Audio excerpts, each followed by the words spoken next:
કે રાજકોટ જિલ્લા રેન્જ જેને કે રેન્જમાં 5 જિલ્લા આવે છે અને 5 જિલ્લાની ક્રાઇમની દ્રષ્ટિએ અલગ અલગ પ્રકારની ખાસિયતો છે.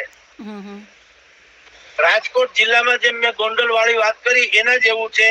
તો બીજા 4 જિલ્લા છે જામનગર, દેવભૂમિ દ્વારકા, મોરબી અને સુરેન્દ્રનગર. હવે મોરબીમાં શરાબ અને શબાબ આ બેયનો ભયંકર ત્યાં અત્યારે ક્રેઝ છે. રાત્રે ત્યાં નત નવી રંગીન પાર્ટીઓ થઈ રહી છે.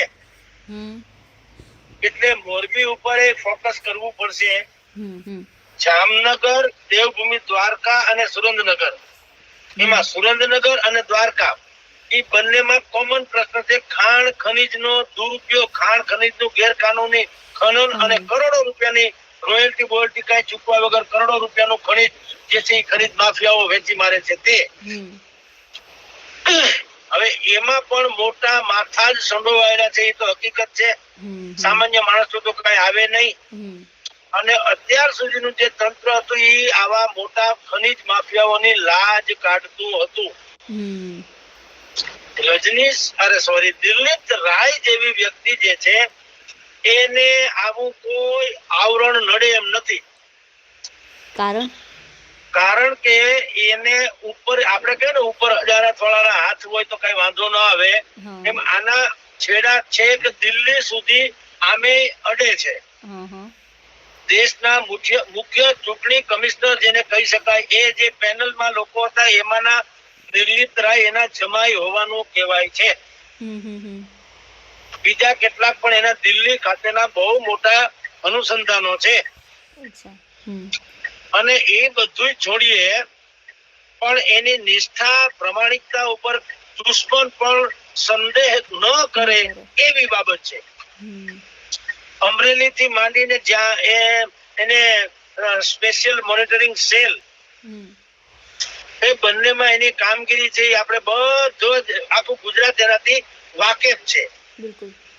સ્ટેટ મોનિટરિંગ સેલ SMC એમાં તો ઘણા ગાંઠા લોકો એની પાસે હતા. મહેકમ એવડું વિશાળ નહોતું, આમ છતાં એનું કાર્યક્ષેત્ર આખું રાજ્ય હતું. અને એ રાજ્યના તમામ છેડે એને ગેરકાનૂની પ્રવૃત્તિઓને જે રીતે ડામી દીધી, 36 જિલ્લાઓમાં દિલીપ રાયની હાહાકાર મચી ગયો તો. હવે જો સ્ટેટ મોનિટરિંગ સેલમાં એની પાસે ઘણા ગઠા લોકો હતા છતાં 36 જિલ્લામાં જેને અસર ઉપજાવી હોય એવી વ્યક્તિને હવે કેવળ 5 જિલ્લા સોંપવામાં આવે અને મહેકમ તો 5 જિલ્લાનું આવે. એટલે હવે મહેકમ વધારે, કાર્યક્ષેત્ર ટૂંકું, એટલે ફફડાટ ઓર વ્યાપી ગયો. અને મેં તમને કીધું કે રાજકોટમાં ગોંડલની તમને મેં વાત કરી, દેવભૂમિ દ્વારકા અને સુરેન્દ્રનગરમાં ખાણ ખનીજની વાત કરી, મોરબીમાં શરાબ શબાબની વાત કરી, એમ સૌથી રસપ્રદ બાબત જે છે એ જામનગરની છે. હવે આ આખો અલગ પોલિટિકલ ઇશ્યુ છે અને એ જો અને તો એને આધારિત વાત છે, કારણ કે એના કોઈ દસ્તાવેજી પુરાવા મળે નહીં. પણ અમુક સૂત્રોના કહેવા અનુસાર જામનગરમાં અત્યારે રિલાયન્સના પ્રતિનિધિ તરીકે પરિમલ નથવાણી કાર્યદક્ષ છે, રાજ્યસભાના સાંસદ તરીકે, અને ભારતીય જનતા પાર્ટીના સાંસદ તરીકે પૂનમબેન માડમ છે. બંનેનો દબદબો જામનગર પંથકમાં છે, એમાં કોઈ ઇનકાર કરી શકે તેમ નથી. હવે નવું ડેવલપમેન્ટ જે વિચારવામાં આવી રહ્યું છે તે એ જાણવા મળે છે કે અનંત મુકેશભાઈ અંબાણી હવે જામનગર સ્થાયી થયા છે.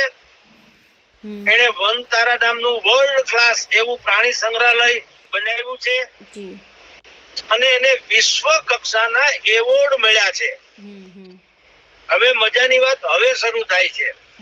એવોર્ડ તો એને મળવા પાત્ર હતા અને મળ્યા, પણ એ એવોર્ડ મળ્યા એ સમાચાર હતા તો પણ રિલાયન્સ ઇન્ડસ્ટ્રી તરફથી બાકાયદા તમામ દૈનિકોને જાહેર ખબરના સ્વરૂપે અડધું પાનું ફરજિયાત છાપવામાં આપવામાં આવ્યું.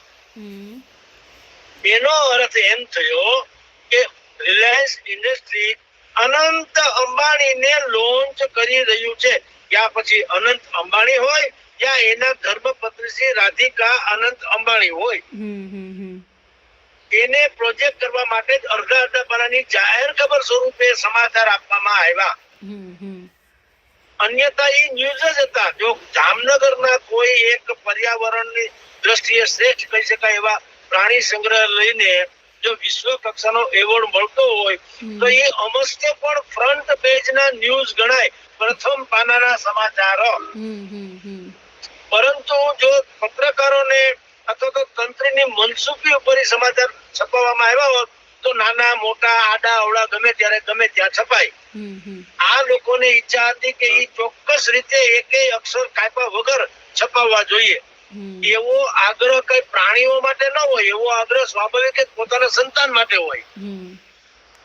એટલે અનંત અંબાણી અથવા તો રાધિકાબેન અંબાણી એને હવે પોલિટિકલી પણ લોન્ચ કરવાનું અંબાણી પરિવાર વિચારતું હોય એવી ત્યાં વાત આવી.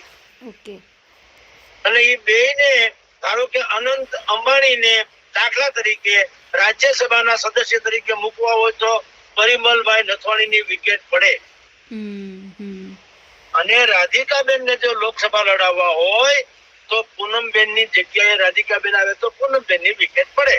પણ મેં કીધું તેમ આ રાજકીય ગલિયારોમાં આ પ્રકારની ચર્ચા છે.